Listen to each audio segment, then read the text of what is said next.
అయితే అన్యాయం జరిగినప్పుడు మనం ఇంటికనే కూర్చుంటే మనకు న్యాయం జరగదు.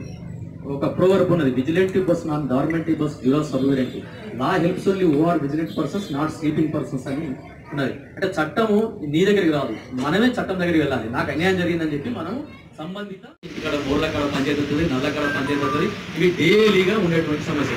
అయితే ఈ మధ్యలో ఇప్పుడు మన డిప్యూటీ ఎంఆర్ఓ గారు కూడా చెప్పారు, భూముల కాడ ఎక్కువ వస్తుంది. ధర్మగంట చంద్రశేఖరరావు గారు, మన కేసీఆర్ గారు ఒక నిదానం ఇచ్చి కట్నం కేసులు, వ్యక్తికి సంబంధించినటువంటి మాన ప్రాణ ధన నష్టాలు జరిగినప్పుడు కొన్ని డైరెక్ట్గా పోలీస్ స్టేషన్ ఆశ్రయించారు. ఈ కార్యక్రమం నిర్వహించడానికి ఒక చట్ట ప్రకారమే ఈ కార్యక్రమం నిర్వహించడం జరుగుతుంది. అదేం చట్టం అంటే లీగల్ సర్వీసెస్ అథారిటీ యాక్ట్ 1987. ఆ యాక్ట్ ప్రకారం ప్రతి ఒక్క పౌరుడికి ప్రతి ఒక్క చట్టం మీద అవగాహన ఉండాలి.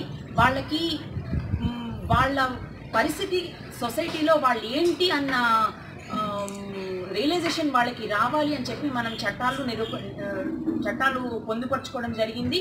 మరియు మన రాజ్యాంగంలో కూడా ఒక పౌరుడికి గల హక్కులని బాధ్యతలని గుర్తు చేస్తూ రాజ్యాంగంలో కూడా మనకి రచించడం జరిగింది. ఇప్పుడు ఈ భూమి విషయాలకు వస్తే, ఇందాక సీనియర్ అడ్వకేట్ గారు చెప్పినట్టు ప్రతి వ్యక్తి తను భూమి కొనుక్కునే ముందు ఏమేమి జాగ్రత్తలు తీసుకోవాలనేది ఒక చిట్టా ఉంటుంది. ఆ జాగ్రత్త తీసుకున్నట్టయితేనే ఆ భూమికి పరిరక్షణ ఉంటుంది.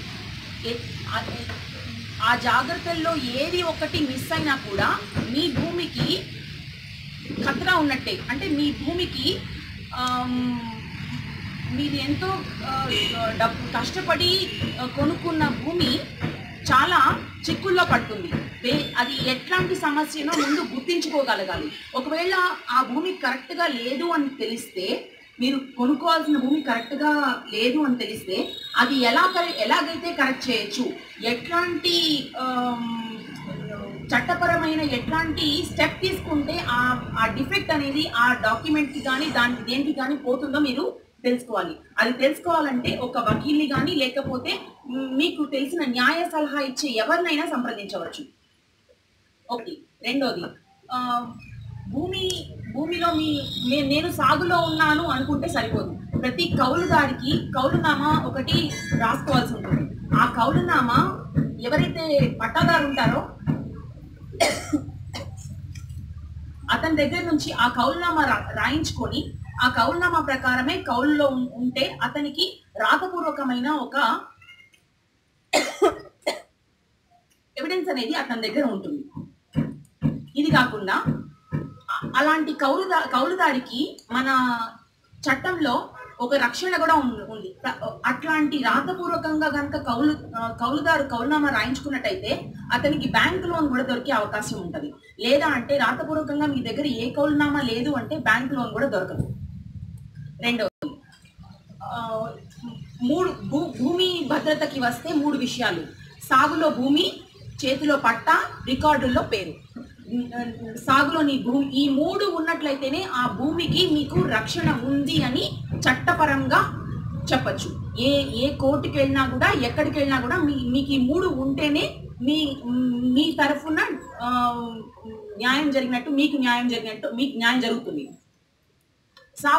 సాగులో భూమి అంటే ఎవరైతే సాగులో ఉన్నారో అతని పేరు ఆ పహానీస్లో కొన్ని మన ఈ 3 విషయాల్ని మనము క్రమబద్ధీకరించుకోవాలంటే మనకి రెవెన్యూ శాఖ రెవెన్యూ లాస్ ప్రకారం కొన్ని రికార్డుల్లో మన పేరు చూపించుకోవాలి. ఆ రికార్డ్స్ ఏమేమి అనేవి మీకు చెప్తాను. ఒకటి, పహానీస్ లో మీ పేరు కనుక ఉన్నట్టయితే ఆ పేరులో సాగుదారు కాలంలో మీ పేరు ఉన్నట్టయితే మీరు భూమిలో సాగులో ఉన్నట్టుగా పరిగణించబడుతుంది. రెండోది, సాగుదారుగా పేరుంటే సరిపోతుందా? నేను ఓనర్ అయినప్పుడు నా పేరు సాగుదారులో ఉంటే ఎలా చెల్లుతుంది? అలా ఉండకూడదు. మీరు ఒకవేళ పట్టాదారు అయినప్పుడు పట్టాదారు కాలంలో మరియు సాగుదారు కాలంలో మీ పేరు ఉండాలి. ఈ పట్టాదారు కాలంలో సాగుదారు కాలంలో నా పేరు ఉంటే నేను ఓనర్ అయినట్ట కాదు. దానికి ఇంకొకటి ఏంటంటే 1B రిజిస్టర్. 1B రిజిస్టర్ అనేది ఒక కీలకమైన ఇంపార్టెంట్ రిజిస్టర్ రెవెన్యూ రికార్డ్స్ లో. ఆ 1B రిజిస్టర్ లో కూడా మీ పేరు ఉండాలి. ఆ 1B రిజిస్టర్ లోనే మీరు ఎంత భూమి మీకు పేరు మీద మీరు తీసుకున్నారు, ఎంత భూమి మీరు సాగులో ఉన్నారు అనేది ఆ 1B రిజిస్టర్ నుంచి తెలుస్తుంది. 1B రిజిస్టర్ తర్వాత నెక్స్ట్ ఇంపార్టెంట్ రికార్డ్ ఏంటంటే పట్టాదారు పాస్బుక్, టైటిల్ డీడ్. కానీ ఈ రెండు రికార్డ్స్ 1B రిజిస్టర్ ని మించినవైతే కాదు. ఎందుకంటే 1B రిజిస్టర్ ఎట్లాంటి, ఈ పట్టాదారు పాస్బుక్ ఎట్లాంటిదంటే మనము మా డబ్బులు అకౌంట్ లో వేసుకుంటే మన బ్యాంక్ పాస్బుక్ ఎలా ఉంటుందో మనకి అట్లనే ఈ పట్టాదారు పాస్బుక్ పనిచేస్తుంది. మనము డబ్బులు తీసుకుంటాము, అది ఎట్లానైనా కావచ్చు, ఏటీఎం ద్వారా తీసుకోవచ్చు, లేదంటే బ్యాంక్ వెళ్ళి విత్డ్రా చేసుకోవచ్చు. అట్లాగే ఈ ఒకవేళ కనుక మన దగ్గర పట్టాదారు పాస్బుక్ ఉంది అంటే అందులో ఎక్స్టెంట్ ఉంది అంటే సరిపోదు. ఆ ఎక్స్టెంట్ 1B నమూనాలలో కూడా రిఫ్లెక్ట్ అవుతూ ఉండాలి. ఎందుకంటే మీరు ఒకవేళ కనుక ఆ కన్సర్న్ పట్టదారు ఏదైనా అమ్మడం కానీ కొనడం కానీ జరిగిందనుకోండి, ఆ జరిగిన ఎంట్రీ అనేది పట్టదారు పాస్బుక్ లో లేకపోతే 1B రిజిస్టర్ లో ఉంటే కూడా వ్యాలిడ్ అవుతుంది. పట్టదారు పాస్బుక్ లో ప్రతిసారి అప్డేట్ చేయించుకోవాల్సిన అవసరం ఒక రైతుకు ఉంటుంది. కాబట్టి ఎట్లాంటి కొనుగోలు చేసినా, ఎట్లాంటి అమ్మకం చేసినా సబ్సిక్వెంట్ గా మళ్ళీ ఎంఆర్ఓ ఆఫీస్కి వెళ్ళి పట్టదారు పాస్బుక్ ని అప్డేట్ చేయించుకోవాలి. 1B రిజిస్టర్ లో ఏది ఉందో పట్టదారు పాస్బుక్ లో అది ఉన్నప్పుడే మీకు ఒక భద్రత అనేది ఉంటుంది. మరియు ఇది భూమి విషయాలకు వస్తే ఒక బౌండరీ డిస్ప్యూట్ ఉంది అంటే సివిల్ కోర్ట్ ని అప్రోచ్ అవ్వాల్సి ఉంటుంది. ఫస్ట్ సివిల్ కోర్టుకు రమ్మని నేను ముందే చెప్పనండి. ఎందుకంటే మన భారతదేశం ఎట్లాంటిదంటే మనం ఎప్పటి నుంచో గ్రామము మెయిన్ గా ఉన్న దేశం మనది. అన్ని గ్రామాలు కలిస్తేనే గాంధీ గారు చెప్పినట్టు విలేజెస్ ఆఫ్ ద పల్లెటూరులో పట్టుకోవాలని చెప్పి ఇది స్టార్టింగ్ పాయింట్ అనమాట. ఈ గ్రామంలో ప్రజలు ఒక మీటింగ్ లాగా ఏర్పడి ఒక సభ్యుడిని రెండు తరఫున పెద్ద మనుషులను ఎంచుకొని ఆ పెద్ద మనుషులు మళ్ళీ పార్షియాలిటీ చూపించకుండా ఎవరి తరఫున పెద్ద మనుషులు వాళ్ళకి తెలిసిన వాళ్ళు కాకుండా పెద్ద మనుషులు ఎంచుకొని ఆర్బిట్రేషన్ చట్టం ఏమి చెప్తుందంటే ఒక అవార్డు పాస్ చేసుకోవాలి. ఆ పెద్ద మనుషులలో ఒక ఆర్బిట్రేషన్ అవార్డు పాస్ చేయించుకున్నట్టయితే అట్లాంటి ఆర్బిట్రేషన్ అవార్డుని సివిల్ కోర్టు కూడా ధిక్కరించలేదు. సివిల్ కోర్టుని దాన్ని ఎగ్జిక్యూట్ చేయాల్సిన బాధ్యత సివిల్ కోర్టు ఉంది. అట్లాంటి చట్టం మనకి రూపొందించడం జరిగింది. Arbitration and conciliation act 1996. ఈ యాక్ట్ ప్రకారం అట్లాంటి పెద్ద మనుషులు కనుక ఒక ఆర్బిట్రేషన్ అవార్డు కనుక పాస్ చేస్తే ఆ అవార్డుని సివిల్ కోర్టుకు వచ్చి దాన్ని ఎగ్జిక్యూట్ చేయించుకోవచ్చు. ఆ పెద్ద మనుషులలో ఒకవేళ పంచాయతీ కనుక ఆర్బిట్రేషన్ అవార్డు కాకుండా పంచాయతీ కనుక జరిగింది, పంచాయతీకి ఏం తీర్మానం రాలేదు అని అంటే అప్పుడు తప్పని పరిస్థితుల్లో సివిల్ కోర్టుకి రావాల్సిన పని మీకు పడుతుంది. సివిల్ కోర్టుకి వచ్చినప్పుడు దానికి ఒక సపరేట్, ఎప్పుడైతే న్యాయం కోర్టుకి రావడం జరిగిందో సమస్య అనేది, దాని ముందు కోర్టు ముందు మీరు మీ బోనఫైడ్స్ ని మీరు ఎస్టాబ్లిష్ చేసుకోవాల్సి ఉంటుంది. మీరు రైతు ఎన్ని ఏళ్ల నుంచి మీరు సాగులో ఉన్నారు, ఏ ఏడులో ఏ పంట వేశారు, ఎప్పుడు ఎలా మీరు అక్కడ పొజిషన్ లో ఉన్నారు, మీరు ఎట్లా సాగులో ఉన్నారని ఎలా చెప్తున్నారు, ఇవన్నీ విషయాలు మీరు కోర్టులో నిరూపించుకోవాల్సి ఉంటుంది. ఇవన్నీ నిరూపణ అయితేనే మీకు మీరు అనుకున్న పరిష్కారం మీకు దొరికినట్టు. ఇంకొక విషయం, ఒకవేళ కనుక ఏదో ఒక కారణాల వల్ల మీకు ఎంఆర్ఓ ఆఫీస్లో కనుక మీ నేమ్ పహానీస్ లో మార్పు జరగలేదనుకోండి, పట్టాదారు పాస్బుక్ లో మీరే ఉన్నారు, 1B రిజిస్టర్ లో మీ పేరే ఉంది, కానీ మీ పేరు మాత్రం పహానీస్ లో ఒక 2-3 ఏళ్ల వరకు మీ పేరు మిస్ అయింది అనుకోండి. అట్లాంటప్పుడు సివిల్ కోర్టు ద్వారా ఒక పరిష్కారం ఉంది. ఏమనంటే ఒక 15 రూపాయలు కోర్ట్ ఫీ కట్టి ఆ కన్సర్న్ ఇయర్ పహానీస్ మీరు మార్పించుకోవచ్చు. అంటే ఆ 2 సంవత్సరాలు 3 సంవత్సరాల పహానీస్ మార్పించుకోవడానికని సివిల్ దావా వేయచ్చు. మరియు ఇంజంక్షన్ సూట్స్కి వస్తే ఎవరైతే పొజిషన్లో ఉంటారో, ఎవరైతే సాగులో ఉంటారో అతనికి కోర్టు ఇచ్చే భద్రత, న్యాయం ఇచ్చే, చట్టం ఇచ్చే భద్రత ఏంటంటే అతన్ని ఎవరు అతని సాగు చేసుకునే రైట్ ని డిస్టర్బ్ చేయడానికి లేదు.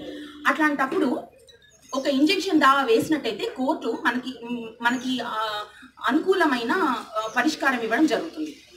ఒకవేళ సాగులో మీరు ఉన్నారు కానీ మీ పేరు దగ్గర మీరు సాదా బైనామా ద్వారా కనుక పర్చేస్ చేసినట్టయితే ఆ పర్చేసెస్ని మొన్నటి దాకా మన తెలంగాణ గవర్నమెంట్ సాదా బైనామాని కూడా రెగ్యులరైజ్ చేసి పట్టాదారు పాస్బుక్లు, టైటిల్ డీడ్లు ఇవ్వడం జరిగింది. అట్లాంటి విషయాల్లో 13B సర్టిఫికేట్ అనేది మీ దగ్గర ఉండాలి. అది ఉంటేనే మీరు ఆ సాదా బైనామా ద్వారా కొనుక్కున్నది నిజమైనట్లు. ఈ 13B సర్టిఫికేట్ లేదు అంటే ఆ సాదా బైనామా మీ దగ్గర కనీసం ఉండాలి. సాదా బైనామా మీరు సబ్మిట్ చేసినప్పుడు ఒక జిరాక్స్ కాపీ పెట్టుకోవడం కానీ ఇట్లాంటి జాగ్రత్తలు తీసుకోవాలి. ఇందాక వకీల్ గారు చెప్పినట్టు ఏదైనా భూమి ఒకవేళ నిజంగానే ఒక ప్లాట్ కానీ ఏదైనా కొనుక్కోవాలి అనుకుంటున్నప్పుడు ఒక పేపర్ పబ్లికేషన్ ఇచ్చుకోవాలి.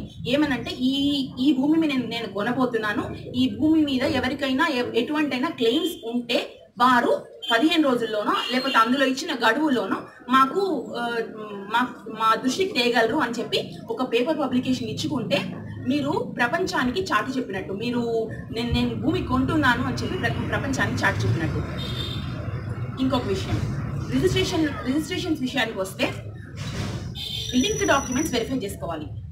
మీరు కొన్న వ్యక్తికి అసలు అమ్మే హక్కు ఉందా లేదా, అతను ఎవరి దగ్గర నుంచి ఎత్తుకున్నాడో అది ఎట్లాంటి భూమి, ఈ వివరాలన్నీ ఎట్లుంటాయంటే మనకి 1950 నుంచి 60 సంవత్సరాల మధ్యలో నాకు కరెక్ట్గా ఐడియా గుర్తులేదు. అప్పుడు భూ ప్రక్షాళన చేసి భూమి సర్వే చేసి ఒక సేత్వార్ అనేది రికార్డ్ చేయడం జరిగింది.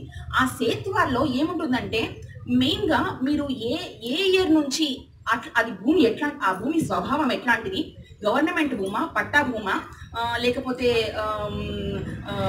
అటవీ శాఖ భూమి చాలా రకాలండి. అటవీ శాఖకు సంబంధించిన భూమా ఎట్లాంటి భూమి అనేది ఆ సేత్వార్లో ఉంటుంది. ఆ సేత్వార్ చూసుకొని ఆ సేత్వార్ వెరిఫై చేసుకోవాలి. మీరు భూమి అగ్రికల్చరల్ ల్యాండ్ ఒకవేళ కనుక అగ్రికల్చరల్ ల్యాండ్ రికార్డ్ కొనుగోలు చేద్దాం అనుకుంటుంటే కనుక సేత్వార్ రికార్డ్ చేసుకోవాలి. ఆ సేత్వార్లో పట్టాదారు ఎవరు అన్నది ఉంటుంది. అది ఒకవేళ పట్టా భూమి అయినట్టయితే దాన్ని కొనుగోలు కానీ అమ్మడం కానీ చట్టానికి విరుద్ధం. అఫ్ కోర్స్ కొన్ని ఎక్సెప్షన్స్ కూడా ఉన్నాయి. పట్టా భూములు కూడా కొన్నిసార్లు కొనుగోలు చేయవచ్చు.